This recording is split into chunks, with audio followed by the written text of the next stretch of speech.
Et comme à l'accoutumée, je pense qu'on peut déjà saluer le nombre d'inscrits à ce webinaire. Depuis le début de la série qu'on a lancée dans le cadre de la réforme de la RFIE, on peut considérer qu'il y a beaucoup d'acteurs intéressés par la chose. Et donc, comme l'ARES est une fédération, est une structure unique de dialogue, eh bien, ça illustre de nouveau que les gens sont en attente et ont besoin de s'exprimer, d'échanger. Et tout dépend évidemment de la thématique. Il faut avouer que depuis le début des webinaires, beaucoup ont été très intéressants. Et celui-ci, non seulement est intéressant, mais il est aussi lourd de sens et de conséquences, puisque aujourd'hui, on a une thématique qui intègre la maltraitance infantile dans la formation initiale des enseignants. C'est un sujet très lourd. Les chiffres les plus récents des services SOS Enfants de l'ONE font état de 17 signalements de maltraitance infantile par jour. Donc, il faut savoir que la police enregistre une dizaine de déclarations de maltraitance physique et intrafamiliale, et que ce nombre augmente sans cesse. La situation est de plus en plus dramatique, non seulement en ce qui concerne la maltraitance psychique à l'égard des enfants. Depuis 2012, le nombre de signalements a bondi de près de 230%, donc on est à 810 cas en 2019. Et selon les experts, la réalité est encore bien plus grave, et que finalement aujourd'hui, ce n'est qu'une partie de l'iceberg qu'on visualise et qu'on peut analyser. Durant la crise sanitaire, les violences conjugales et intrafamiliales ont vu leur nombre exploser. Et donc, je pense qu'aujourd'hui, les enseignants sont évidemment en première ligne, parce que toute personne appelée par son activité professionnelle à s'occuper d'enfants porte une responsabilité lourde à l'égard de la prévention, de la détection de la maltraitance. Et que pour les enfants en âge de scolarité, l'école reste le principal lieu où les inquiétudes et le bien-être de l'enfant sont exprimés. Et donc, je pense que le personnel enseignant est donc évidemment en première ligne et parfois démuni d'ailleurs face à ces situations familiales délicates. Donc, je trouve que ceci illustre encore une fois, dans le cadre du dialogue et du débat que nous aurons, de permettre aussi de dégager des pistes et de pouvoir arriver en aide à certains. Alors, vous savez que IAPACA a vu le jour. C'est un programme de prévention de la maltraitance qui a été mis en place au niveau de notre fédération. Ce sujet a sans doute évidemment permis à de nombreux enseignants, ce projet plutôt pas ce sujet, d'aider les enseignants à pouvoir collecter et analyser les cas. Et donc, c'est le but des discussions du jour. Et donc, dans un monde où la violence est quotidienne, où les enfants sont une population fragilisée, ce webinaire a pour but de tenter de les aider, de les accompagner. Et donc, sans plus tarder, je souhaite à l'ensemble des membres inscrits et à notre maître d'œuvre, Xavier, de reprendre la main pour l'organisation de nos débats. Merci à vous tous.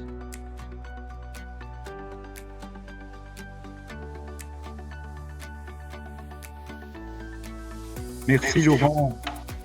Et donc bonjour à toutes et tous pour ceux qui viennent de nous rejoindre. Donc la cellule d'appui à la mise en œuvre de la réforme de la formation initiale des enseignants, la RFIE, souhaite donc la bienvenue à cette quatrième rencontre autour des thématiques transversales.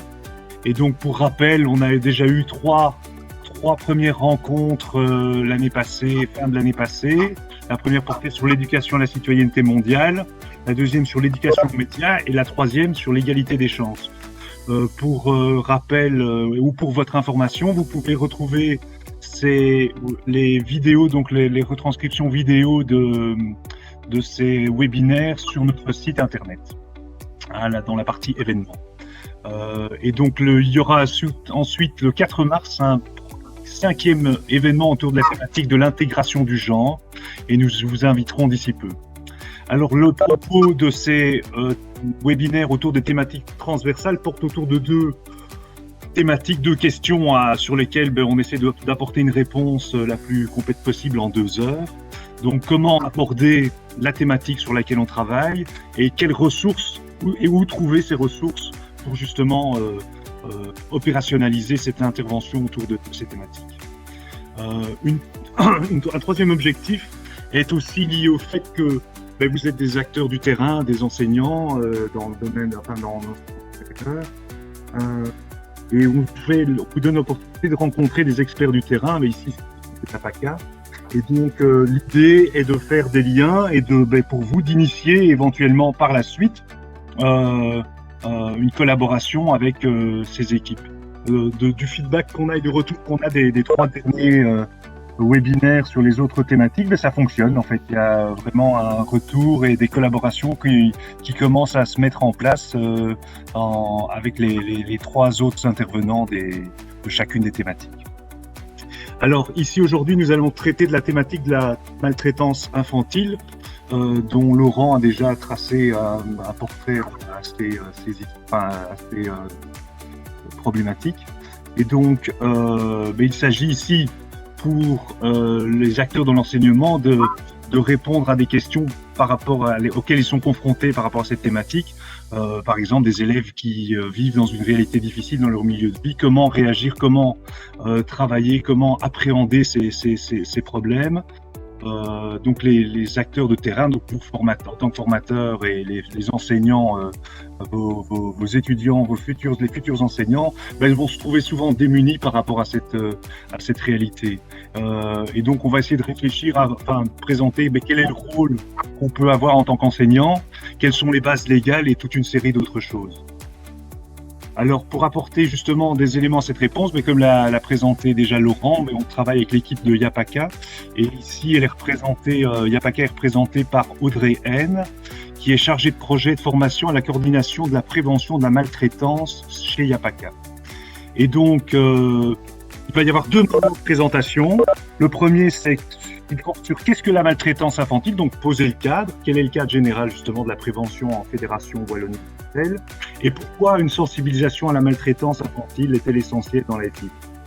Vous aurez 10 minutes d'interaction, de questions à poser avec Audrey, et ensuite on repartira sur une thématique qui est plus opérationnelle, comment sensibiliser les professionnels de l'enseignement à la prévention de la maltraitance.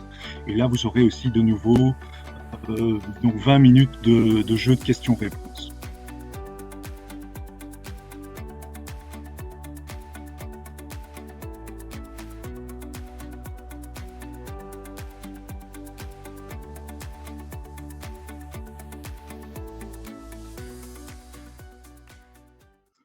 Merci beaucoup Xavier pour cette introduction. Merci également pour cette invitation. On est très content chez YAPACA de pouvoir apporter des ressources et des éléments de réflexion autour de cette thématique de la prévention de la maltraitance dans le cadre de cette série de webinaires de la RES.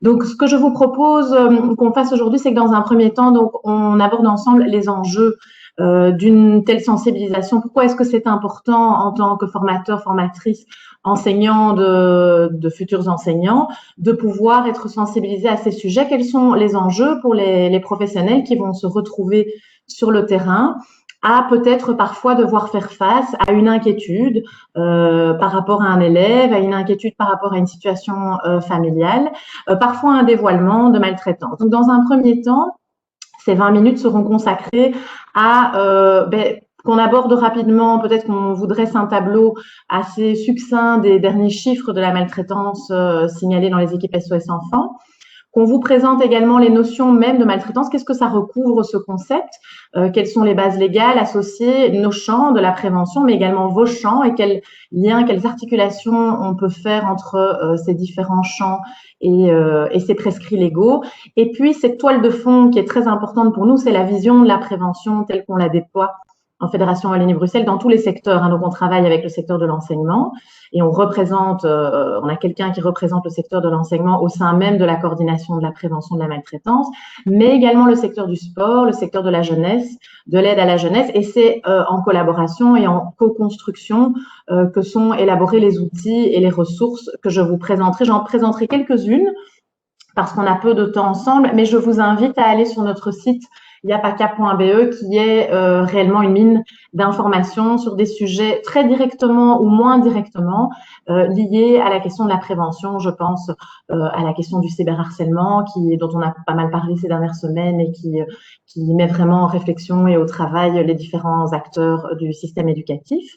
Alors, vous allez voir que l'outil que j'utilise pour faire cette présentation est un outil qui est construit dans déjà une perspective d'auto-formation. Donc, on vous le transmettra par Xavier et Cathy. Et cet outil, en fait, reprend déjà toute une série de ressources de vidéos où vous n'avez qu'à cliquer pour obtenir les informations, les liens, les textes, etc. Voilà, donc dans un premier temps, Monsieur Despy a bien introduit l'importance des chiffres qui sont relatifs au signalement de maltraitance dans les équipes SOS Enfants. Donc, l'ONE publie des rapports chaque année et le rapport 2019 évoque 6439 signalements. Et donc, il s'agit bien de situations qui arrivent dans les équipes SOS Enfants, mais on sait qu'il y a toute une série de situations qui n'arrivent pas dans les équipes parce que justement, et c'est en ça qu'on souhaite vraiment sensibiliser les professionnels, parce que c'est compliqué sur le terrain, parfois de savoir à qui faire appel, dans quelle temporalité faire appel, quel est le réseau qu'on peut mobiliser quand on est un intervenant de première ligne sur le terrain de l'enseignement, mais je pense aussi vraiment au secteur sportif qu'on forme beaucoup sur cette matière-là parce que finalement, on est dans des processus et des réseaux d'aide qui sont très similaires. Alors, ce nombre de signalements augmente chaque année et cette année, évidemment, est une année particulière. 2020 a vu vraiment une flambée des maltraitances intrafamiliales, que ce soit la violence conjugale, que ce soit la maltraitance à l'égard des enfants. Et donc, c'est-à-dire que les professionnels qui sont sur le terrain maintenant de l'enseignement et des autres secteurs font face aussi, c'est les retours qu'on a du terrain, font face à de plus en plus de situations chaotiques dans les familles, de plus en plus de situations où il y a une inquiétude pour un enfant qui vivrait des choses difficiles à la maison. Donc, on a l'occasion, nous, de former en formation continue les enseignants qui sont en profession. Et donc, ce sont vraiment des situations, on est connecté avec le terrain par ces retours-là de terrain. Alors, quel secteur signale une maltraitance? C'est important de savoir que eh bien, le secteur scolaire est un secteur qui est un signaleur, si je peux l'appeler comme ça, important. C'est-à-dire qu'il y a 15% des situations qui arrivent à SOS Enfants qui sont rapportées par des professionnels du système scolaire. Alors, il y a également aussi une importance élevée de signalements qui proviennent du secteur de l'aide à la jeunesse, mais c'est logique, ce sont des secteurs qui collaborent beaucoup, les équipes SOS Enfants et les services d'aide à la jeunesse. Je viendrai sur ces services, je vous les expliquerai davantage un petit peu plus loin. Et donc voilà, le troisième envoyeur, ce sont les équipes éducatives. Les équipes éducatives sont également des professionnels qui sont sollicités. Donc, c'est circulaire. Les enseignants et les enseignantes ou des éducateurs, des directions d'école peuvent signaler une inquiétude aux équipes SOS Enfants, mais ils sont aussi souvent sollicités par les équipes elles-mêmes dans un cadre de collaboration pour élaborer tout un réseau autour de l'enfant et de sa famille en difficulté. C'est-à-dire que les équipes SOS Enfants ont vraiment une mission protectionnelle, c'est-à-dire de protéger l'enfant dans une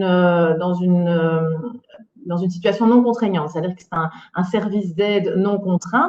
Donc, l'enfant et sa famille, ils viennent parce qu'ils y sont convoqués, mais ils peuvent aussi refuser d'y aller. Alors, moi, j'ai travaillé longtemps comme psychologue dans une équipe SOS Enfants. La plupart du temps, les familles sont très en détresse et sont demandeuses de soutien. Et donc, pour apporter ce soutien, les équipes SOS Enfants élaborent tout un réseau autour des familles qui va être constitué de professionnels de la jeunesse, de professionnels de l'aide à la jeunesse, mais aussi de professionnels du secteur scolaire, que ce soit les PMS ou les PSE, mais également les enseignants qui travaillent avec les enfants et les éducateurs. Pour vous faire une idée des types de maltraitance que je vais ensuite définir, en 2019, et ce sont des chiffres assez stables dans le temps, il y avait davantage, donc c'est toujours les maltraitances physiques qui sont principalement signalées à SOS Enfants, suivi des maltraitances sexuelles et des maltraitances psychologiques, donc qui sont importantes. Les maltraitances psychologiques qui sont parfois plus difficiles à repérer pour les professionnels de première ligne, mais qui constituent une source de signalement important, ainsi que les violences conjugales, donc les enfants exposés aux violences conjugales. Sans doute que l'intervenante qui présentera la dernière session de webinaire consacrée au genre abordera cette question des enfants exposés aux violences conjugales, qui met beaucoup l'ONE et nous, la coordination de la prévention de la maltraitance, au travail, parce que c'est une forme de maltraitance quand les enfants sont exposés à la maison à des situations, des séparations très compliquées, de conflits, etc. Il y a également des situations de négligence qui sont rapportées aux équipes SOS Enfants et dans une moindre mesure, des situations de violence institutionnelle. Mais on peut faire l'hypothèse que c'est parce que c'est parfois plus compliqué pour une institution de rapporter une situation de violence institutionnelle aux équipes SOS Enfants. Alors, il n'y a évidemment pas de tableau type des enfants et des familles dans lesquelles peut se produire une situation de maltraitance, mais peut-être ce que vous pouvez avoir en tête, c'est que et les filles et les garçons sont tout autant la cible et peuvent tout autant se retrouver pris dans une maltraitance intra- ou extra-familiale, et que les tranches d'âge les plus représentées dans les signalements sont les enfants âgés de 6 à 8 ans et les adolescents âgés de 12 à 17 ans. Alors, j'avais envie de vous présenter un dernier chiffre, mais je vous invite vraiment à consulter le rapport de l'ONE, qui étoffe plus cette variable qui est de plus en plus importante, c'est que les familles sont dans des situations de plus en plus vulnérables. Le Covid a fragilisé et a précarisé de nombreuses familles, et donc finalement, on se rend compte que les professionnels se rendent compte que les parents sont dans des situations souvent précaires quand il y a une situation de maltraitance, et notamment au niveau du milieu de vie de l'enfant. On repère que les signalements, eh bien voilà, ce sont des maltraitances dans lesquelles l'enfant est souvent dans des familles monoparentales, principalement hébergés chez la maman. Et donc, ce sont des situations vulnérables dans le sens où souvent, ce sont des parents qui peuvent présenter plus de difficultés dans l'accès aux ressources matérielles, plus de difficultés à concilier le temps de vie professionnelle et le temps de travail, et donc où il y a déjà un contexte vulnérable, notamment en termes de paupérisation, et qui peut exposer l'enfant là à des situations plus difficiles à la maison. Je vous propose, je ne vais pas vous assommer de cadres légaux. Vous pourrez aller cliquer dans le support pour ceux et celles qui souhaiteraient plus de détails. Ce qu'on trouvait important, nous, dans le message qu'on avait envie de vous faire passer chez Yapaka, c'était de vous montrer à quel point nos cadres légaux se complètent. En fait, donc nous, au niveau de la prévention de la maltraitance, dans la Fédération Wallonie-Bruxelles, on s'appuie sur le décret relatif à l'aide aux enfants victimes de maltraitance qui définit non seulement la maltraitance, mais également le rôle de tous les intervenants confrontés à une situation d'inquiétude. Et donc, cette définition de la maltraitance se veut assez large, englobe les éléments que j'évoquais, donc toute situation de violence physique, de sévices corporels, d'abus sexuels, de violence psychologique ou de négligence grave qui compromettent le développement physique, psychologique ou affectif de l'enfant. Donc, le fil rouge de cette définition ici, c'est la question du développement. Alors, la maltraitance peut être intentionnelle ou non. Donc, dans les comportements de négligence, par exemple, notamment dans des familles très vulnérables, il n'y a pas forcément une intention de nuire à l'enfant, mais quand un enfant n'a pas assez de sommeil,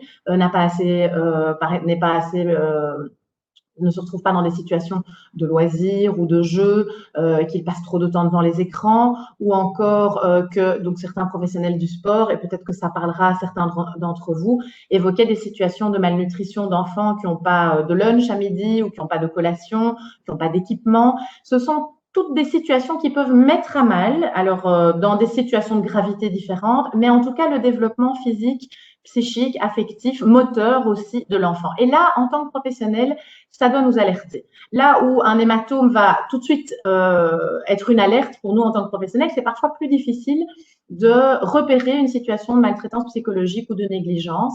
Et donc, c'est vrai que pouvoir penser, vous êtes pédagogue, vous encadrez des futurs pédagogues, de pouvoir penser cette question du développement, c'est assez central. Alors, je rouvre mon onglet parce que le deuxième élément de ce décret qui est très, très important pour nous, professionnels de terrain, c'est le rôle des intervenants, qui est prescrit également dans ce décret. L'intervenant est tenu d'apporter aide et protection à l'enfant victime de maltraitance, qu'il soit de première ou de deuxième ligne, ou lorsqu'il y a une suspicion de maltraitance. Afin d'organiser cette aide, les professionnels ne sont pas seuls. Tout intervenant peut interpeller l'une des instances ou des services spécifiques aux fins de se faire accompagner, orienter ou relayer dans la prise en charge. J'y viendrai dans les ressources parce que parfois, nous, on nous dit sur le terrain, c'est extrêmement difficile de savoir comment se faire accompagner. Alors, dans les écoles, il y a les PMS, mais parfois, on n'a pas toujours de lien très étoffé avec le PMS. Parfois, les PMS ne se retrouvent pas au sein de l'école, ont beaucoup de situations. Les médiateurs sont parfois extérieurs, les équipes mobiles, ça suppose une démarche, il faut les appeler. Donc, il existe déjà toute une série de services de support au sein des écoles.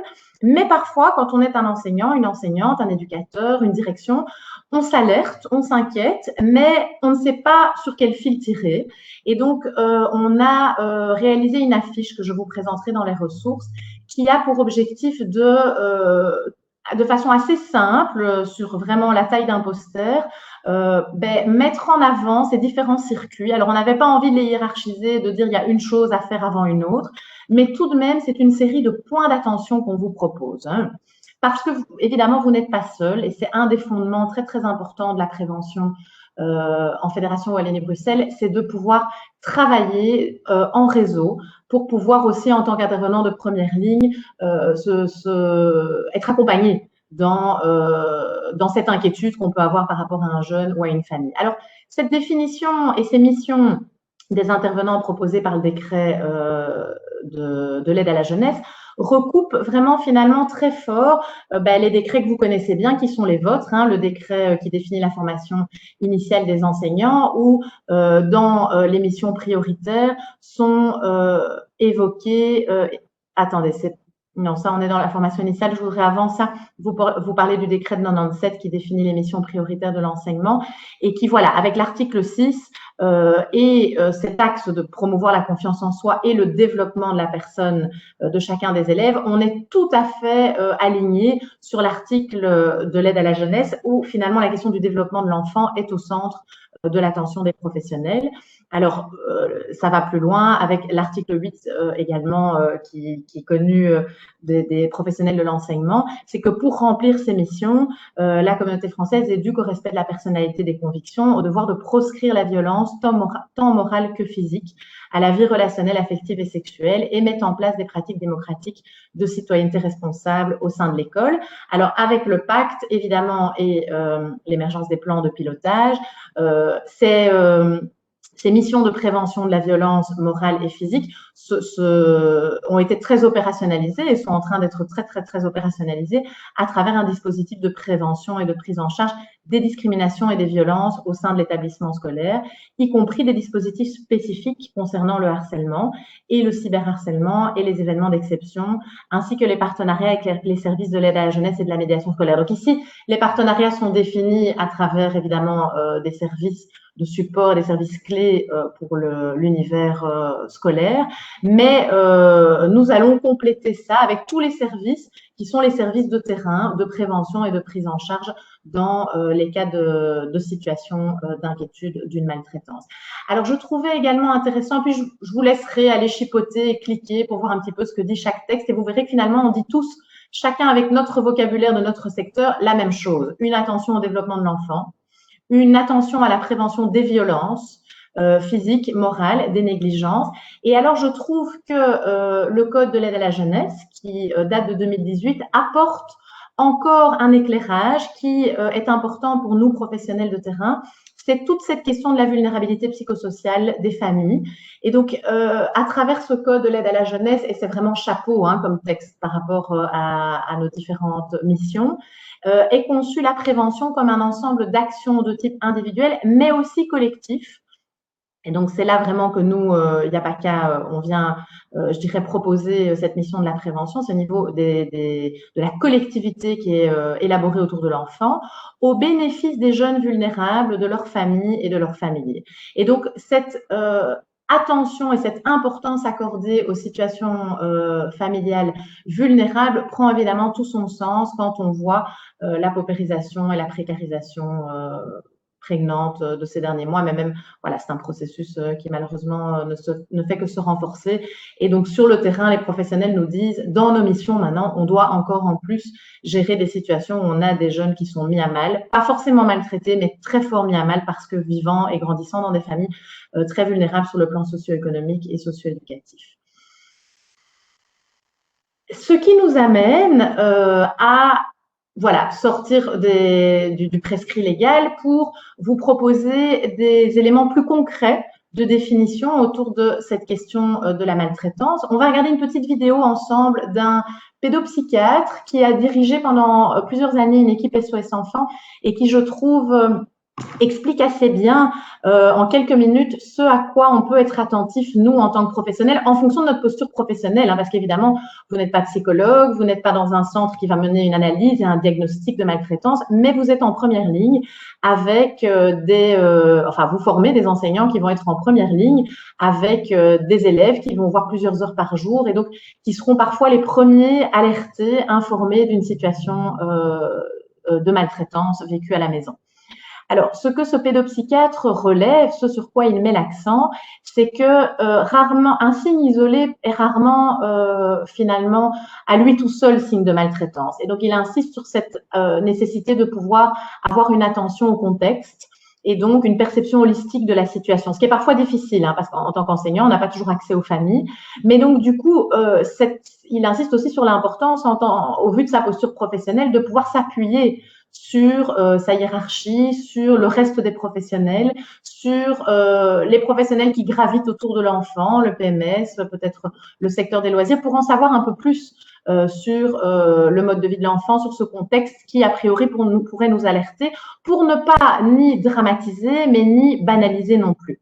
Alors, il évoque aussi les différents types de maltraitance, physique, psychologique, sexuelle et institutionnelle, qui, donc, je vous le disais, arrivent assez peu dans les équipes SOS Enfants, mais qui, quand même, sur le terrain, nous sont rapportés et mettent parfois dans des situations de grande souffrance les professionnels. Je pense à une enseignante qui, en formation, a pu dire à quel point c'était compliqué parce que dans son institution, il y avait de la violence institutionnelle de la part de plusieurs enseignants, il y avait de l'abus d'autorité et que cette jeune enseignante n'avait pas pu évoquer ou être entendue ça, et donc elle se retrouvait vraiment en dissonance par rapport à ses valeurs. C'était compliqué et on a pu lui proposer un réseau, des numéros d'appel, etc. pour qu'elle puisse en tout cas déposer ça et se sentir moins seule par rapport à cette situation-là vécue au sein de son établissement. Par rapport à ces signes de maltraitance, donc on va faire l'essai. Si jamais vous ne voyez pas de son, vous n'entendez pas de son, je vous propose de me faire signe, mais normalement on a testé et le son devrait fonctionner. Il faut être attentif à ce qui se passe au niveau de l'enfant et attentif aussi au contexte dans lequel on intervient soi-même, à soi, et au contexte dans lequel l'enfant évolue et ce qu'on en sait. C'est une situation où il faut appréhender un certain nombre d'éléments simultanément pour se faire une juste opinion et mettre le curseur au bon endroit en termes d'inquiétude, d'urgence et d'action à prendre ou pas, selon le cas. On a donc une série de signes au niveau de l'enfant, si on pense à une maltraitance physique, qui sont des signes qui sont généralement associés à des mauvais traitements, mais pas toujours. Les signes comme les hématomes, avec des emplacements qui peuvent faire penser à de la maltraitance. On peut avoir des comportements de l'enfant qui attirent l'attention sur lui et qui font penser que peut-être il pourrait être maltraité, comme des enfants qui provoquent et qui ont des comportements excessifs, si pas agressifs. Ça pourrait être une maltraitance, mais chaque fois pris isolément, un indicateur comme celui-là ne va pas nous amener à un tableau suffisant pour étayer notre inquiétude.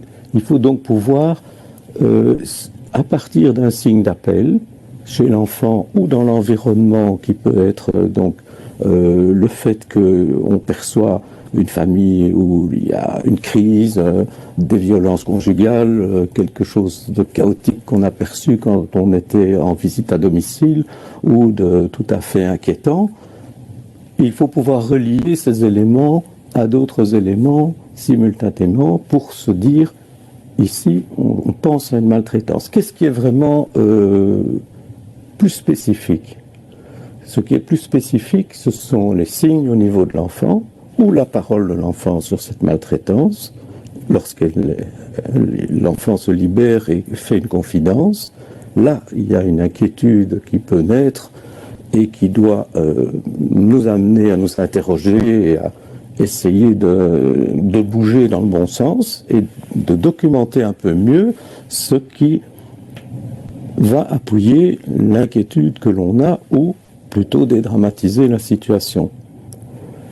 Ça dépend fort de la position qu'on occupe aussi dans son travail. Il est évident que si on a accès à la famille dans la position professionnelle que l'on a, on peut poser aussi des questions aux parents pour voir un petit peu quelle est l'origine de ce qui se passe ou de ce qu'on observe. Ce n'est pas toujours le cas. Dans d'autres cas, on devra se demander si on est la bonne personne pour transmettre l'inquiétude, s'il n'y en a pas d'autres qui ont d'autres observations qui iraient dans le même sens, qui connaissent la famille, qui connaissent l'enfant, et de là va découler l'attitude la plus pertinente que l'on pourra prendre par rapport à cette inquiétude que l'on a soi, et que l'on devrait le plus souvent, même toujours, je dirais, partager avec d'autres personnes ou au moins un collègue, pour ne pas rester seul avec ce fardeau qui est l'hypothèse que c'est ce que j'ai vu, c'est peut-être grave, c'est peut-être une maltraitance, ça va peut-être être quelque chose de beaucoup plus grave demain. Voilà, donc ici, ce pédopsychiatre insiste sur cette nécessité de ne pas rester seul, qui est vraiment un de nos fondements en matière de prévention. Alors, je vois que le temps avance, donc on va pas prendre le temps à regarder la deuxième vidéo ensemble, mais je vous invite vraiment à aller voir cette vidéo sur la négligence, qui est un des types de maltraitance vraiment hasardeux et difficile à repérer. Parce que ce sont des très petites choses, parce qu'il n'y a pas forcément d'intention de nuire, parce que ça peut mettre toute une famille en difficulté, qu'elle peut aussi se présenter sur le plan physique, éducatif, médical, mais aussi affectif, c'est-à-dire un enfant en carence d'amour, de support psychique, peut aussi se trouver très mal et être dans ces signes de maltraitance que relève le pédopsychiatre, des signes de repli sur soi ou au contraire des signes d'agressivité, des signes de violence qui vont se manifester en classe ou dans le milieu scolaire et avec lesquels, en tant que professionnel, on va être mis à mal. Donc, je vous invite à aller écouter donc Claire Merseman, qui a travaillé beaucoup sur cette question de la négligence, qui a écrit plusieurs textes également pour Yapaka sur la nécessité de pouvoir donc déposer sa parole d'intervenant, parce que en tant qu'intervenant de première ligne, vous n'êtes pas soumis au secret professionnel.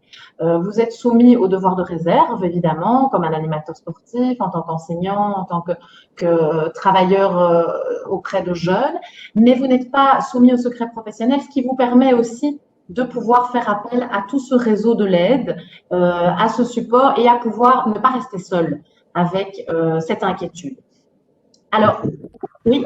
Si tu veux, désolé, hein, je dois jouer le rôle du oui, pas de souci. Tout doucement pour rester dans le timing et permettre le jeu de questions-réponses.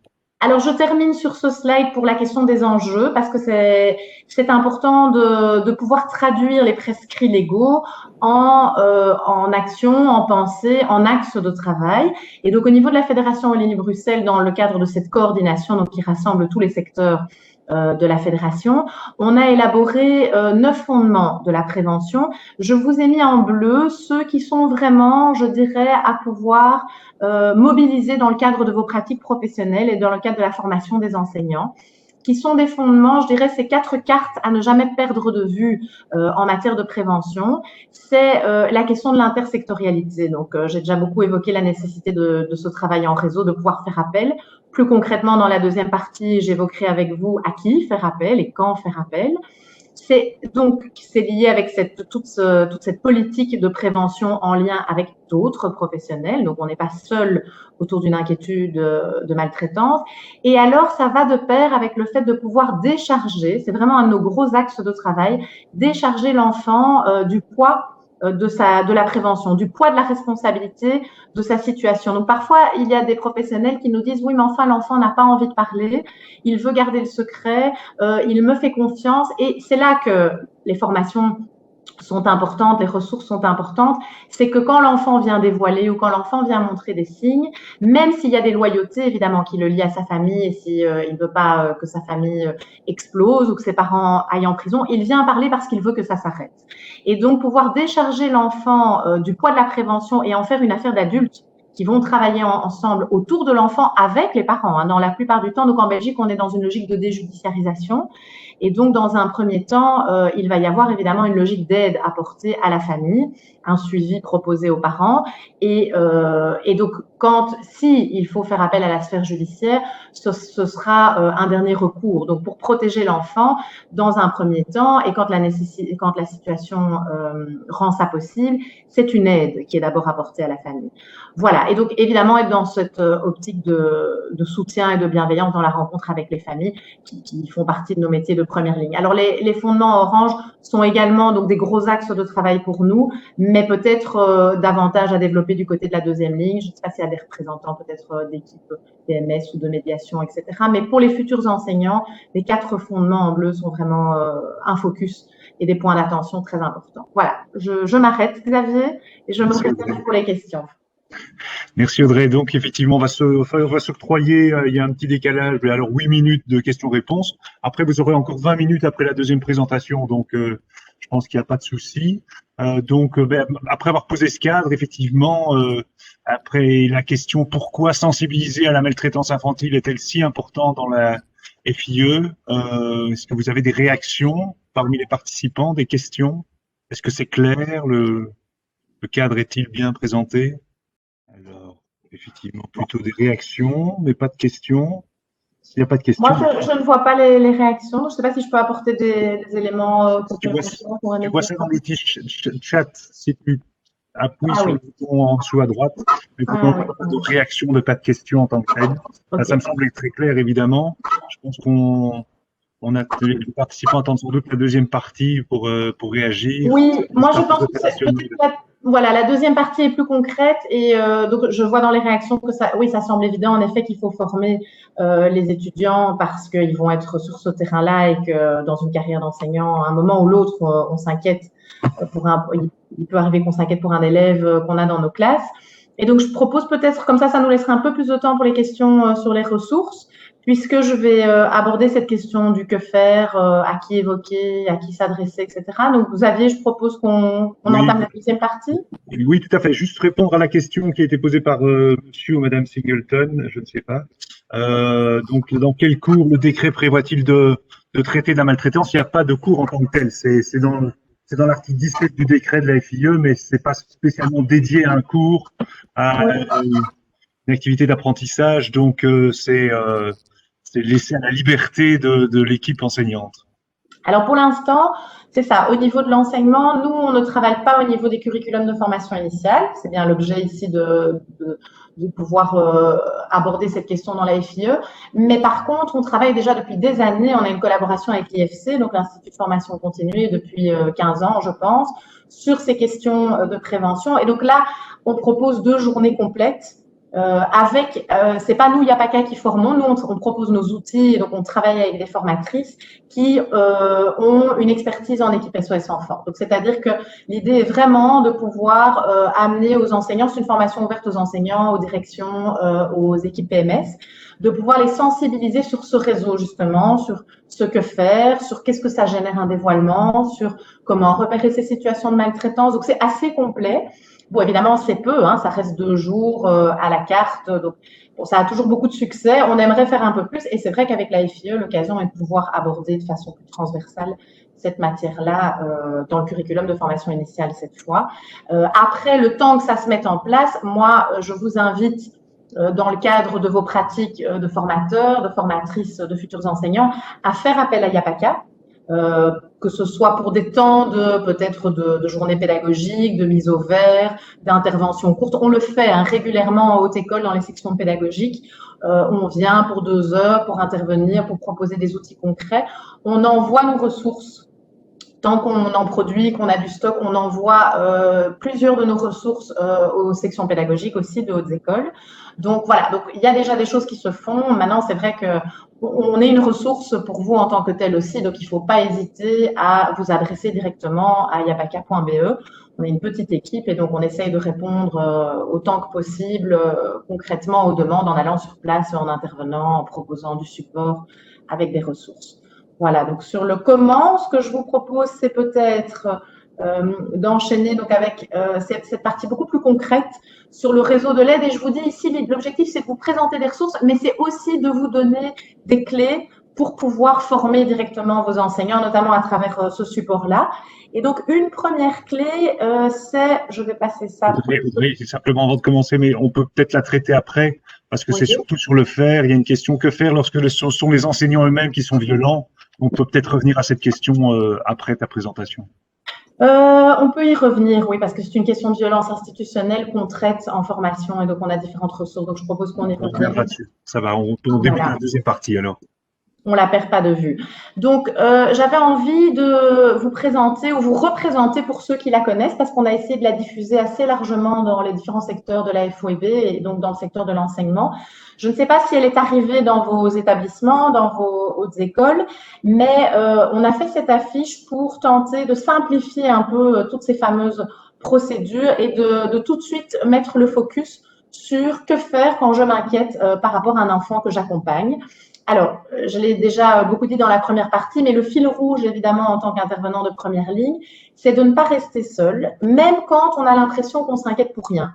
Beaucoup de professionnels nous disent « Oui, mais enfin, j'ai une toute petite inquiétude, je vois que cet enfant a l'air un peu patraque, un peu triste, fatigué, il n'a pas l'air bien dans ses baskets ». Eh bien, même une inquiétude qui nous paraît très peu fondée, l'objectif est de ne pas rester seul avec ça. Alors, les professionnels nous disent oui, mais enfin, à qui on va s'adresser, nous.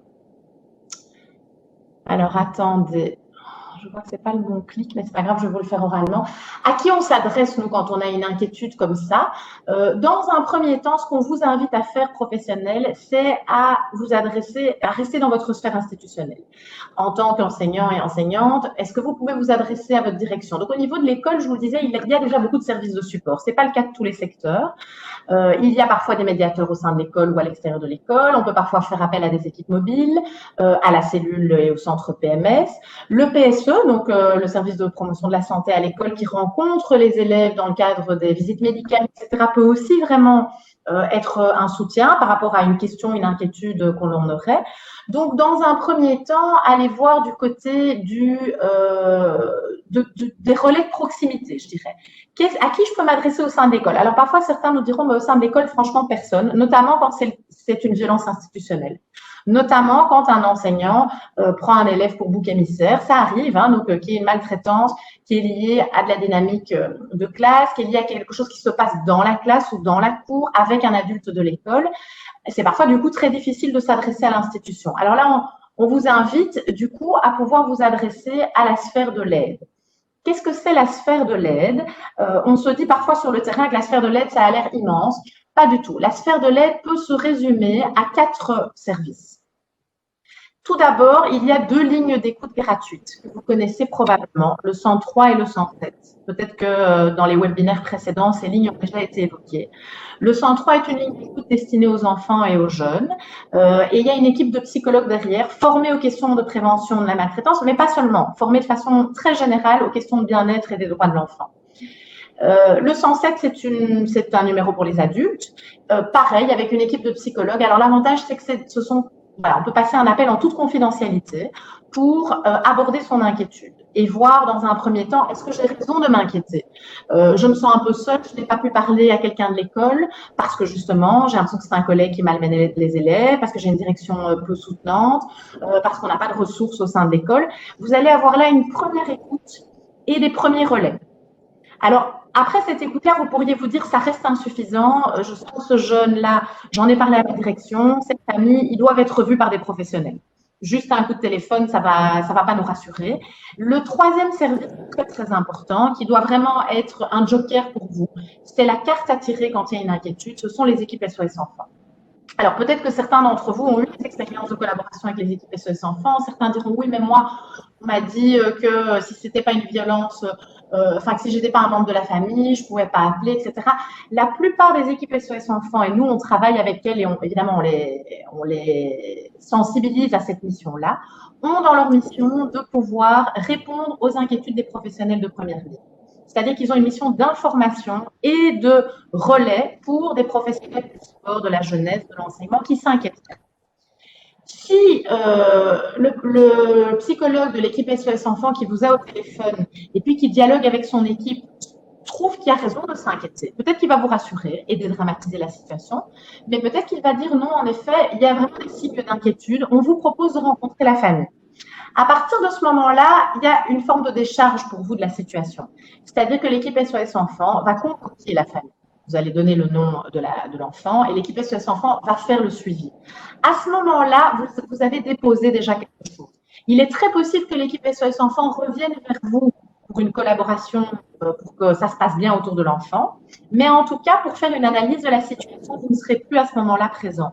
L'équipe SOS Enfants va contacter la famille et va faire ce qu'on appelle une analyse de la demande, une analyse du signalement, pour voir si on peut poser un diagnostic de maltraitance ou pas. Si un diagnostic de maltraitance est posé, il y aura alors appel, dans la plupart des cas, à un service d'aide à la jeunesse, un SAJ. Alors parfois, il arrive qu'une direction d'école appelle directement un SAJ. Donc, je vous dis, il n'y a pas un ordre précis, mais nous, on a évoqué ces différentes étapes dans le sens qui est le plus simple et le plus apaisant pour les professionnels. Dans un premier temps, je vais vers ma sphère institutionnelle. Dans un deuxième temps, vers la sphère de l'aide. Dans la sphère de l'aide, il y a les équipes SAJ qui ont pour mission de protéger l'enfant, mais qui ne sont pas une aide contrainte. Et le SAJ, s'il y a une maltraitance avérée, va piloter tout un dispositif autour de l'enfant. Va envoyer la famille peut-être se faire suivre dans un centre de santé mentale, va proposer des espaces tiers pour l'enfant pour qu'il ne passe pas trop de temps en famille, du sport, des loisirs. Peut-être que l'école sera recontactée à ce moment-là pour être une veille à travers la cellule PMS. Et si ça peut arriver, ce ne sont pas les situations les plus fréquentes au niveau des suivis SOS, mais ça peut arriver qu'il faille sortir l'enfant de la famille pour le protéger. En ce cas, ce sont généralement les équipes SOS et SAJ qui font appel à la sphère judiciaire. Donc, c'était important pour nous de vous présenter ce déroulé parce que le parquet et la police, ce sont quand même rarement les écoles qui les appellent directement. Ça peut, dans une situation de grande inquiétude, on a l'impression que le SAJ ne fait rien, eh bien, ça peut vraiment, ça peut arriver qu'une direction se saisisse de la situation et ne laisse pas l'enfant repartir le vendredi soir dans sa famille et appelle un SAJ. Mais ce ne sont pas les circuits les plus fréquents et ce sont des circuits très anxiogènes pour les enseignants et les directions d'école parce que voilà, on n'a pas c'est pas les mêmes codes, quoi, l'aide à la jeunesse et l'enseignement. On a peur que si la police intervienne, la famille explose. On a peur que parfois, des enseignants m'ont dit, ça peut se passer beaucoup plus mal en fait quand la police s'en mêle. Et donc, on vous invite à pouvoir, quand la situation le permet, suivre finalement ce déroulé-là de quelles sont mes ressources au niveau institutionnel et autour de l'enfant dans le quartier. Il y a des équipes sportives qui disent on travaille avec des CPAS, on travaille avec des maisons de jeunes. Et bien pouvoir faire appel à ces relais de proximité. Et puis les équipes SOS, et puis les SAJ, et puis si vraiment c'est envisagé par les équipes SOS et les SAJ, faire appel à la sphère judiciaire. Donc ça, c'est ce premier fil à tirer. Alors, en tant qu'intervenant de première ligne, c'est aussi important de ne pas perdre de vue la famille. Je sais que c'est parfois compliqué. Je dialogue avec des enseignants sur le terrain qui me disent « Oui, mais enfin, moi, les parents, ils sont démissionnaires, je ne les vois pas, c'est une famille ou bien qui ne parle pas la langue, ou avec lesquelles c'est vraiment difficile d'être en lien, parce que parfois très vulnérables. » Alors, on vous invite quand même à ne jamais, et c'est ce que feront les équipes de deuxième ligne aussi, à ne jamais perdre la confiance et la relation avec la famille, parce que souvent, enfin dans la plupart des cas, quand il y a une situation de maltraitance intrafamiliale ou extrafamiliale, les parents sont en souffrance, la famille est en souffrance, il y a parfois une fratrie qui est en souffrance, et donc évidemment qu'il est important que les parents puissent bénéficier d'une écoute et d'une aide appropriée. Alors il y aura parfois sanctions aussi, mais en tout cas être soutenus par rapport à cette souffrance et aux difficultés personnelles qui sont rencontrées. Et dans ce cadre-là, alors je ne veux pas trop empiéter sur le temps de question, donc on ne va pas prendre le temps de la regarder, mais je vous ai mis une vidéo d'un sociologue qui s'appelle Gérard Néran, qui a beaucoup travaillé sur le concept d'alliance éducative, qui est un concept en tant que pédagogue que vous connaissez, qui est vraiment important parce que, ben voilà, c'est parfois difficile d'avoir cette alliance avec les parents. Quand on arrive à la voir, c'est un vrai support après pour travailler autour de l'enfant et mettre en place ce fameux réseau autour de l'enfant. Parce que si les parents font obstacle, font entrave, ben finalement, c'est le développement de l'enfant qui s'en trouve entravé. Et donc, voilà, il met vraiment en évidence comment faire aussi pour pouvoir maintenir cette alliance et maintenir son cadre de travail. Parce que parfois, il y a des parents très envahissants dans l'espace scolaire qui ne lâchent rien, qui sont sur le dos des enseignants, sur le dos des équipes éducatives. Et donc, il insiste aussi sur l'attention au cadre et la légitimité à pouvoir placer son cadre de travail, la légitimité d'une institutrice qui à un moment met les parents dehors à 8h30 parce que c'est son temps à elle avec les enfants qui commencent.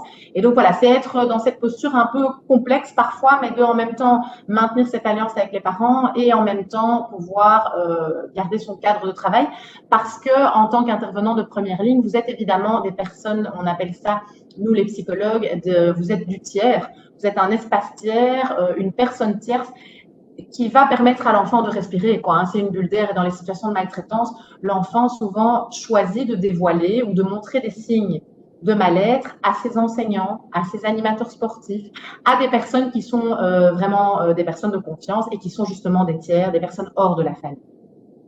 Alors, je vous ai également sélectionné 2 vidéos pour que vous ayez vraiment une idée concrète de comment travaillent les équipes SOS Enfants. Parce que parfois, c'est un peu nébuleux. Parfois, on entend, oui, mais moi, j'ai eu une mauvaise expérience. Ils ne m'ont pas écouté, pas informé. Dans la plupart des équipes, il y a vraiment un processus, une procédure de travail très claire par rapport à cette mission d'information. Et donc ici, voilà, on a une coordinatrice d'équipe SOS Enfants qui, en quelques minutes, explique comment l'équipe fonctionne quand elle est appelée par un professionnel. C'est pas un travail individuel, c'est vraiment un travail d'équipe autour de l'enfant pour évaluer la situation et le signalement de maltraitance. Je vous ai aussi mis, donc dans le cadre YAPACA, on a élaboré toute une cartographie. Parce que même quand on a les étapes de que faire, comment agir, parfois ça reste compliqué de savoir qui appeler. Alors, je vous ai dit, il y a les 2 lignes d'écoute gratuites, mais parfois, on doit aller beaucoup plus loin que ça. Je vous invite à cliquer sur cet onglet, qui est une cartographie dans laquelle il suffit de taper l'arrondissement de votre école, votre quartier, votre région, et ça va vous sortir tous les organismes spécialisés en matière de prévention. Ça peut être une équipe SOS Enfants, mais ça peut aussi être un centre de santé mentale, un planning, une maison de jeunes qui a été amenée à mettre des projets en place pour accompagner des jeunes qui se retrouvent dans des situations vulnérables, une AIMO, donc une association d'aide en milieu ouvert, un SAJ. Enfin voilà, on a essayé d'être très très complet en mettant en place cette cartographie, et c'est un vrai outil pour les professionnels, donc n'hésitez vraiment pas à la consulter. Alors je reviens un petit peu en arrière pour vous montrer les autres outils. Donc ça, c'est une affiche qui est un peu auto-formative sur le savoir quoi faire en situation de maltraitance, mais YAPACA travaille à 2 niveaux. D'une part, on forme les professionnels avec cette affiche, mais aussi avec des tas d'autres ressources. Vous connaissez certainement ces petits temps d'arrêt là, qui sont des petits livres colorés. On en a plus d'une centaine sur des thématiques très particulières. Alors là, ici, c'est le guide pour prévenir la maltraitance. Ce sont des petits ouvrages qui font entre 30 et 45 pages, mais il y en a sur des thématiques très variées. La question du harcèlement a été beaucoup travaillée dans les temps d'arrêt, toujours avec des spécialistes, sociologues, psychologues, pédopsychologues, philosophes, mais aussi par exemple sur des thématiques comme les écrans, le jeu, l'importance du jeu, les apprentissages. Enfin voilà, on a vraiment essayé de couvrir une série de thématiques qui peuvent mettre au travail et en difficulté les professionnels. Alors on a un outil qui est moins connu, mais qui est une vraie ressource aussi. C'est un outil de formation en ligne pour les professionnels qui, en fait, sur base des formations qu'on a faites avec tous les professionnels du sport, de la jeunesse, de l'enseignement, on a récolté toute une série de questions qui mettaient en difficulté les intervenants dans leur travail. Et on en a fait des questions-réponses. Et donc, en fait, quand vous vous connectez sur la formation en ligne, vous allez avoir une 50aine de questions. Par exemple, est-ce que je peux encore toucher un enfant aujourd'hui quand je suis instituteur, institutrice? Comment je peux faire? Ça me met mal à l'aise. J'ai peur d'avoir les parents sur le dos. On propose toute une série de ressources. Et aussi, bon, il n'y a jamais de réponse type, mais en tout cas des pistes pour vous guider et vous accompagner par rapport à des questions qui vous mettraient en difficulté. Que faire quand j'ai un collègue qui dénigre systématiquement un élève pendant le cours de maths? Eh bien, là aussi, voilà comment je peux, moi, agir au sein de mon équipe. C'est une question qui était posée dans la première partie. On a des ressources sur non seulement l'alliance éducative entre parents et professionnels, mais aussi entre professionnels, sur les pratiques de supervision, sur comment prendre des temps. Alors, je sais que dans l'enseignement, c'est difficile, il manque de temps, il manque d'espace, mais quand même, pouvoir prendre des temps, le plan de pilotage permet ça, de pouvoir se mettre au travail autour de certaines thématiques, avec des experts, avec des ressources qui viennent de l'extérieur. Donc, vraiment des questions très variées par rapport à ces difficultés qu'on peut rencontrer quand on est sur le terrain de la maltraitance. Ah, attendez, je suis revenue très en arrière. je vous remets la présentation au bon endroit. Alors, on a aussi toute une série de vidéos. Là, je vous en ai montré finalement une. Je comptais vous en montrer beaucoup plus, mais on est un peu pris par le temps. Ce sont toujours le même format. Ce sont des vidéos assez courtes qui permettent d'avoir des pistes par rapport à des questions concrètes qu'on se poserait. Alors, je vois une question passer sur l'anonymat des équipes SOS Enfants. Oui, bien sûr, je peux y revenir plus longuement dans les questions-réponses, mais vous pouvez appeler en toute confidentialité, que ce soit les 2 lignes d'écoute gratuites ou les équipes SOS Enfants. Mais à partir du moment où l'équipe SOS Enfants va vous dire que vous avez raison de vous inquiéter et qu'il faudrait faire quelque chose pour cette famille, ils vont avoir besoin du nom de l'enfant, évidemment. Alors, en ce cas, vous pouvez toujours rester dans l'anonymat en disant, écoutez, moi, je me sens très mal de vous donner le nom de l'enfant, mais je vais vous mettre en contact avec le PMS de l'école. Donc, ça fonctionne souvent comme ça sur le terrain. C'est que les enseignants vont appeler une équipe SOS pour avoir un avis et puis après vont redonner la main au PMS ou au PSE. Alors, au niveau des outils que l'on propose, donc on a des outils destinés aux professionnels qui sont donc cette formation en ligne, ces petits livres et des textes courts que vous trouverez sur notre site et des vidéos. Alors des vidéos, on en a plus de 400 là pour l'instant, on en a fait beaucoup en temps de Covid pour voir comment soutenir les profs qui doivent travailler avec un masque. Enfin, toute la relation pédagogique est mise à mal avec cette situation sanitaire hyper compliquée, avec ces jeunes adolescents qui sont dans des situations de gros mal-être, avec des profs, moi qui me disent en formation, je les perds en donnant cours à distance. Ils ne sont plus là, ils se connectent, mais ils ne sont pas vraiment là. Comment on a abordé ces sujets-là aussi. Donc, on ne se limite pas vraiment que à la question de la prévention d'une situation de maltraitance proprement dite, mais tout ce qui pourrait entraver le développement. Notre fil rouge, c'est vraiment le développement. Comment sensibiliser les professionnels à cette attention au développement de l'enfant en allant sur des thématiques très variées. Alors, Xavier, j'ai encore combien de temps ?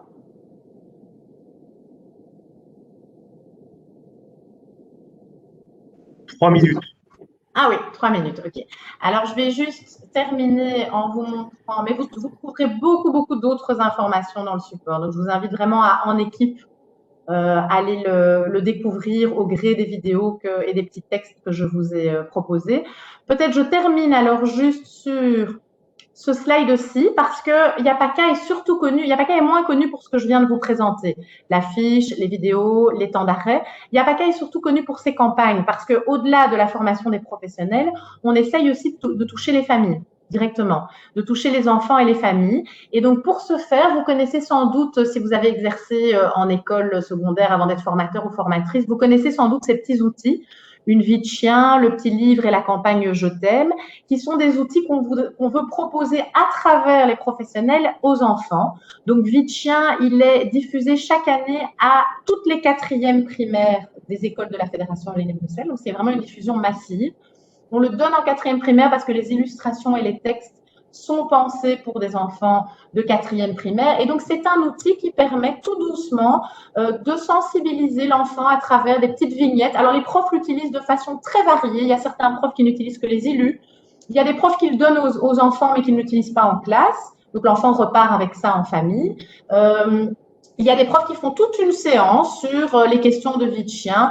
Et en fait, c'est toutes des questions qui peuvent à un moment venir se poser pour l'enfant par rapport à son développement. Ça ne tourne pas rond, je me sens mal dans mes baskets, je me sens triste, mes parents se disputent, il y a une séparation à la maison, j'ai l'impression qu'on aime plus mon frère ou ma sœur, il y a un adulte qui m'a touchée de façon que j'aimais pas. Donc, ce sont vraiment des questions à travers des petites illustrations qu'on a voulu proposer aux enfants à travers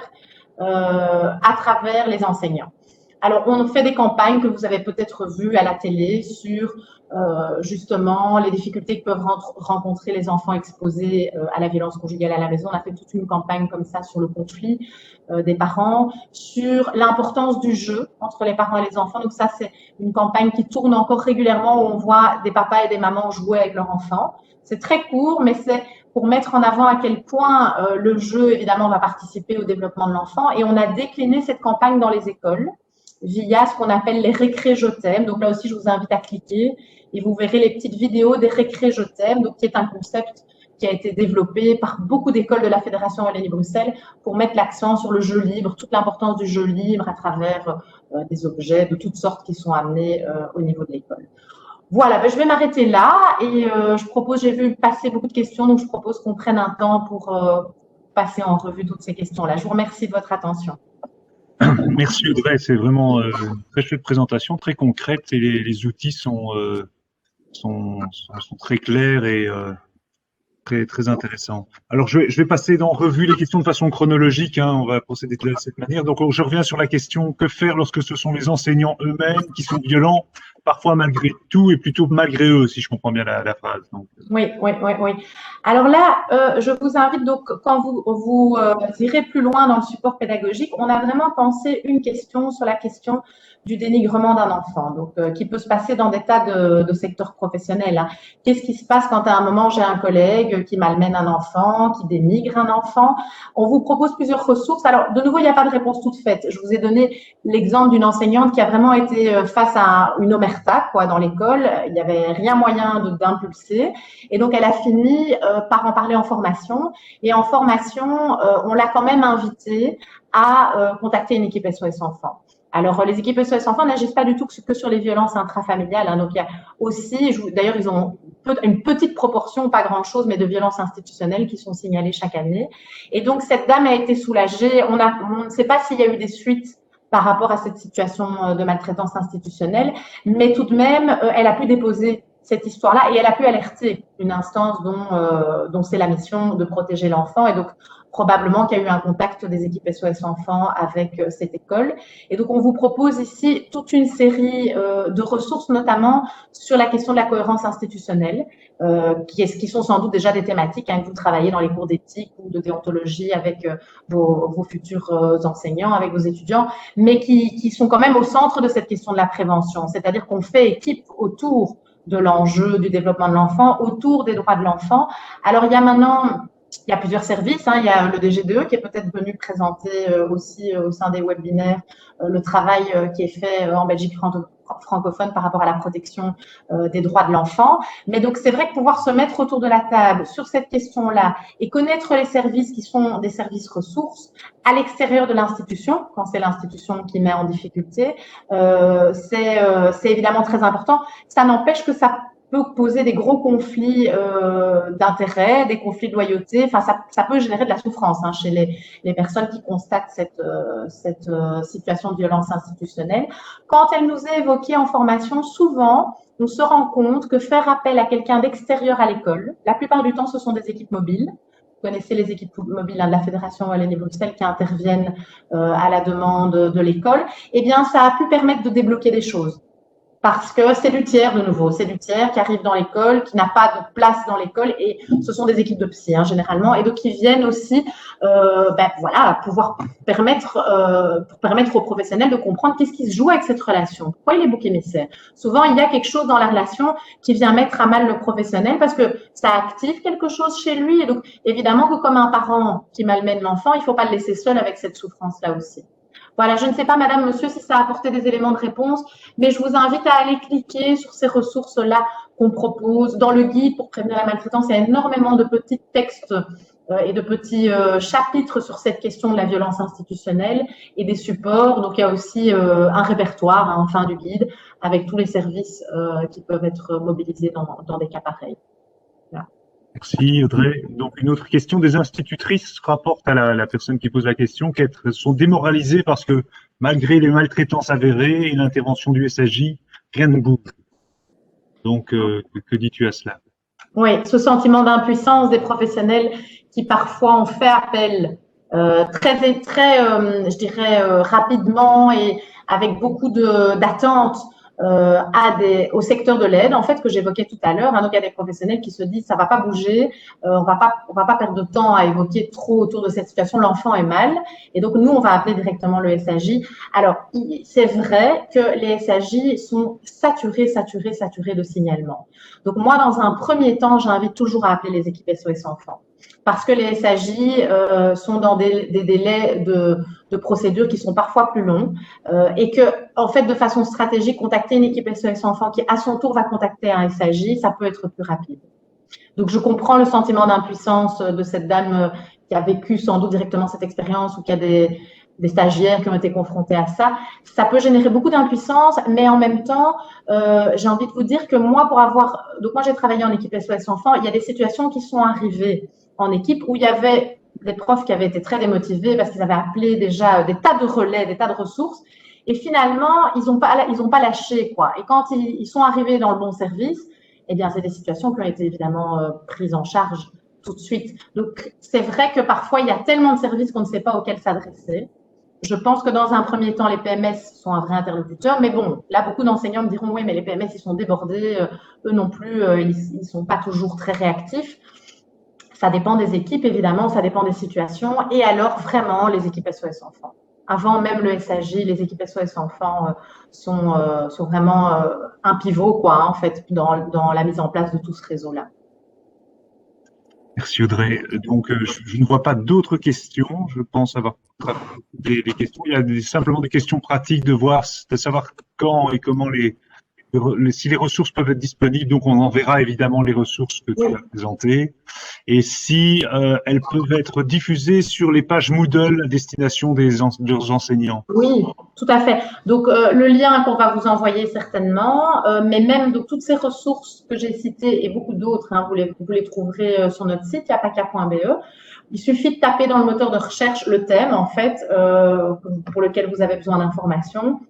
Ça peut être donc humiliation, violence, maltraitance, support des professionnels, harcèlement, pédopornographie. Enfin, on a vraiment travaillé sur tellement de sujets avec tellement de professionnels que tapez le mot et puis vous trouverez toutes les ressources en PDF. Mais par ailleurs, on dispose de toutes les ressources en papier. Alors, on essaye, nous, de beaucoup diffuser dans les écoles, mais parfois, ça n'arrive pas à bon port ou il n'y a pas assez, etc. Il ne faut jamais hésiter à nous envoyer un petit mail. On a encore pas mal de stock de tout et donc on peut évidemment rediffuser quand c'est nécessaire ou ajouter des compléments d'affiches pour une salle des profs, par exemple. On trouve que c'est important d'avoir la fiche que faire, mais pas que. Ça peut aussi être chouette d'avoir la fiche sur un enfant difficile, par exemple. Donc, je vous la remets. L'idée est déjà d'avoir des informations dans cette affiche sur pourquoi un enfant peut se retrouver en situation de difficulté. On peut imaginer en tant que professionnel que c'est parce que forcément il vit une situation de maltraitance. Mais pas que, en fait. Peut-être que cet enfant se fait embêter à la récréation. Peut-être qu'en classe, il est démoralisé parce que ça va trop vite. Il a de la colère en lui, il a l'impression de ne pas comprendre ce qui se passe entre ses parents. Donc, il y a toute une série d'éléments qui peuvent intervenir dans ce mal-être de l'enfant et on propose ici, et c'est pas mal de l'avoir sous les yeux, je trouve, dans des espaces de travail, toute une série de ressources. Il y a les parents, évidemment, mais il y a aussi le reste de la famille. Est-ce que les grands-parents peuvent être ici des alliés par rapport à ce que vit la famille? Les profs, évidemment, mais les animateurs de loisirs, du secteur sportif, le voisinage, est-ce qu'il y a une maison de quartier où l'enfant pourrait aller un peu plus, une école des devoirs? Alors, par exemple, ici, lié à cette affiche, on a créé un webdoc qui développe chacun des points de la fiche. Et donc, voilà, si vous cliquez sur la fiche, il y a la campagne qui est passée à la télé. Je ne sais pas si vous voulez qu'on la regarde ensemble. Elle est chouette, elle fait 1 minute. Xavier, on a le temps? Oui, parfait, très bien. Pourquoi il faut toujours être sage? Je suis nulle en classe, je n'ai pas d'amis. J'ai peur de la récré. C'est toujours de la faute. C'est parce que je n'ai rien faire. J'arrive pas à rester tranquille. Je comprends pas ce qui se passe avec mes parents. Ça va pas à l'école. On attache toujours dessus. Il n'y a personne qui m'aime. Un enfant difficile a toujours quelque chose à nous dire. Une initiative de la Fédération Wallonie-Bruxelles. Donc, vous voyez, l'idée ici, c'est vraiment bien à travers un thème qui sont les comportements difficiles de l'enfant, qui nous mettent beaucoup au travail sur le terrain en tant qu'enseignant, en tant qu'animateur, éducateur. Qu'est-ce qu'on fait avec ça, quoi? Ça peut être signe que l'enfant est difficile, mais c'est souvent signe d'autre chose. Qu'est-ce qui se passe? Qu'est-ce qu'il y a dans sa vie? Et donc ici, c'est un petit fil, c'est une campagne qui est passée beaucoup à la radio et à la télé, mais que voilà, si en tant que professionnel, à un moment vous vous dites ça peut être chouette de travailler ça avec mes futurs profs, eh bien, n'hésitez pas à aller sur le webdoc parce qu'on aborde les temps du développement. Enfin, je sais que pour les profs de psychopéda, les temps du développement, les ressources, les difficultés auxquelles les parents peuvent se trouver confrontés, etc. Voilà, j'ai vu une question passer. Oui, il y a une dernière question. Enfin, une question, je pense, qui est en lien avec la gestion de la maltraitance institutionnelle, à laquelle tu as déjà parlé, pour laquelle tu as déjà parlé, mais elle revient sur la question, est-ce que les équipes interviennent, les équipes dont tu as parlé, SOS Enfants, etc., interviennent uniquement pour des cas individuels ou sont amenés à se positionner sur des sujets plus généraux, du genre à l'axe des besoins alimentaires qui ne sont pas rencontrés dans les écoles, l'axe sanitaire, état des locaux détériorés, état des cours de récréation, vacarme des territoires? Non, ça, les équipes SOS Enfants, à ma connaissance, ne vont pas travailler sur ces questions plus structurelles, alors, si je comprends dans la question. Oui, non, elles vont travailler, et pourtant, c'est une question, je trouve, vraiment pertinente, parce que on sait à quel point des toilettes, un enfant qui va se retenir d'aller aux toilettes toute la journée parce que c'est pas propre, parce qu'il a peur de se faire embêter, parce que ça va évidemment avoir un impact sur son bien-être physique et psychique. Donc, ça peut, à travers une situation individuelle d'un enfant qui n'est pas bien, parce qu'il se fait ennuyer dans les toilettes de l'école par des plus grands, par exemple. Évidemment que ça, c'est une situation qui peut arriver aux équipes SOS, et l'équipe SOS, alors, va prendre cet élément-là en considération. Mais comment se fait-il qu'il n'y a pas de surveillance dans les toilettes ? Qu'est-ce qui se passe au niveau même de l'établissement et de l'institution? Comment se fait-il que des enfants petits, il n'y ait pas de passage, peut-être d'un surveillant, d'un adulte à un moment de l'école? Donc, ça peut arriver en cours de suivi, mais l'équipe SOS Enfants ne va pas prendre en charge une situation sans qu'il y ait un enfant mis à mal par ce problème structurel, je dirais. Alors, dans ce cadre-là, moi, je vous invite, si c'est quelque chose qui pose problème dans un établissement ou par rapport à des enseignants ou des stagiaires que vous suivez, c'est d'aller voir sur notre site. Parce on a vraiment proposé des outils quand sur le plan structurel, ça ne va pas. Une cour de récréation où il y a de la violence. En effet, des sanitaires où c'est pas propre, ou sur le plan physique, l'enfant se retient, etc. Là, nous, on a proposé quelques outils. Et là, je pense que ça peut être intéressant de solliciter des relais de proximité comme le PSE, comme la promotion de la santé à l'école, où là, il y a quand même aussi tout cet enjeu structurel de comment on peut garantir une bonne santé de l'enfant dans son cadre familial, mais aussi dans ses lieux de socialisation. D'accord? Merci. Ça est clair, voilà. Je pense que les questions se tarissent, et donc, mais je crois que ta présentation était très claire, et donc je vais passer on va conclure avec Cathy, qui a, en fait, je voulais la remercier vraiment profondément parce qu'elle a fait un travail d'organisatrice de ces différents webinaires, d'aller identifier les intervenants jusqu'au travail d'organisation de ce séminaire, donc bravo, enfin de ce webinaire. Donc bravo à toi, et donc je te cède la parole pour la conclusion. Merci Xavier. On voulait remercier, d'abord te remercier toi Audrey pour vraiment la qualité de cette présentation. Je pense que ça a été très précieux, et je pense que ça a été apprécié dans la mesure où on nous demande si tes supports peuvent être utilisés dans les cours. Je pense que l'objectif est atteint. Merci à vous pour cette invitation. Et merci aussi à tous les participants qui sont là, qui ont joué le jeu avec la caméra et le micro coupé, d'avoir utilisé le chat, etc. On voulait vraiment vous remercier parce que voilà, pour nous, c'est chouette de faire un pont vers vous, et c'est chouette de voir que les personnes sont au rendez-vous. Pour ce qui est de la suite, donc vous savez qu'on est dans les webinaires thématiques transversales, on en avait organisé 3 au premier quadrimestre. Il y a celui-ci qui vient de se dérouler, et il y en a encore un qui va arriver le 4 mars sur le genre. Pour avoir toutes les informations, je vous invite à vous abonner à notre newsletter via le lien que j'ai mis dans le chat, si ce n'est pas déjà le cas. Comme ça, vous recevrez toutes les informations quand on fait des événements, etc. Je pense que ça peut être fort précieux si jamais vous n'avez pas toujours l'information. Et sur le site, vous pourrez également trouver les enregistrements des webinaires précédents qui vous permettent de revisionner, par exemple, une thématique que vous aurez ratée ou sur laquelle vous voudriez plancher un peu plus. Et il y a aussi les présentations PowerPoint de nos différents intervenants. Merci beaucoup pour votre attention, et belle fin d'après-midi.